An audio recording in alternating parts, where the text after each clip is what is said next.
तुमने एक बार भी ये नहीं सोचा कि अगर तुम्हारी तबीयत खराब हो जाती बारिश में भीगने से तो तुम अपनी बच्ची का इलाज कैसे कराते?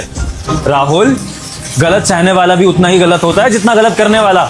जब तुम्हें पता है कि तुमसे पर्सनल काम कराना गलत है, और ये तो शुक्र करो कि आज मैं आ गया गलती से, वरना मेरा तो प्लान था कि मैं घर पे बैठूंगा, आज वर्क फ्रॉम होम करूंगा। अगर मैं घर पे रहता तो फिर तो मुझे पता ही नहीं लगता कि तुम्हारे साथ क्या हो रहा है। क्या पता कल को खबर आ जाती कि राहुल को कुछ हो गया, फिर मैं किसको जवाब देता? राहुल, थोड़ी तो समझदारी दिखाओ। आपको पता है, हम जैसे इंसान कुछ बोल नहीं पाते, हमें इशारों पर नचाया जाता है। हम गरीब है ना, इसलिए। मैनेजर साहिबा, हमें नचा भी रही है, और आप जब भी हमारे सामने आते थे ना, हम हिम्मत जुटाते थे, आपको सब कुछ बताते और सब कुछ ठीक करते। फिर याद आता था, अगर नौकरी चली जाएगी ना तो दिक्कत बढ़ जाएगी, क्योंकि वो बहुत गुस्से वाली है। वो तो बोल रही थी कि तुझे झूठे यहाँ पर चोरी के इल्जाम में फंसा दूंगी, फिर जेल में बंद करवा दूंगी, ऐसे ऐसे धमकी दे रही थी, इसलिए नहीं बताया। साहब क्या करें, मजबूर है ना।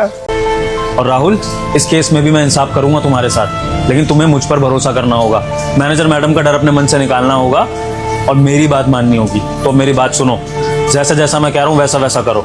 मैं तुम्हें तुम्हारे अकाउंट में पैसे भेज रहा हूँ, 50-60 हजार जितने भी अभी भेज सकता हूँ। जाकर तुरंत अपनी बच्ची को एडमिट कराओ, उसका इलाज शुरू कराओ। और अगर मैनेजर मैडम तुम्हें कुछ भी कहने की कोशिश करती है, अगर उनके फोन आते हैं, फोन मत उठाना। और अगर कभी वो तुम्हें फिजिकली मिल जाती हैं और तुम्हें परेशान करती हैं, तो उनको खींच के थप्पड़ भी मार सकते हो। ये राइट मैं तुम्हें दे रहा हूँ। उनको समझाना कि बड़े साहब ने ऐसा बोला है करने को, फिर देखता हूँ मैनेजर मैडम तुम पे कैसे जुल्म करेगी। साहब ये सब तो ठीक है, पर आप मुझे नौकरी से तो नहीं निकाल रहे हैं ना? राहुल, जब तुम्हारी गलती ही नहीं है तो नौकरी से क्यों निकालूंगा?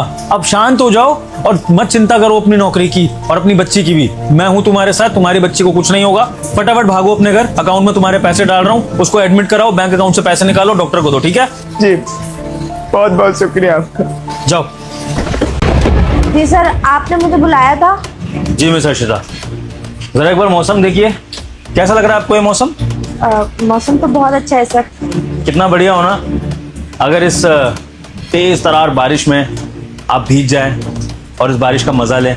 मेरी तबीयत भी खराब हो जाएगी, चेंज नहीं कर पाऊंगी मैं। सो व्हाट मिस हर्षिता, आपके कपड़े खराब हो, आपकी तबीयत खराब हो, आप चाहे मर जाएं, मुझे इससे फर्क नहीं पड़ता है। आपके बॉस का ऑर्डर है कि जाओ, जाकर अभी के अभी इस बारिश में नहाओ, और जब तक मैं तुम्हें वापस आने को ना कहूं तब तक तुम इस बारिश में भीगती रहोगी। चलो। सर आप मेरे साथ मजाक कर रहे हैं ना?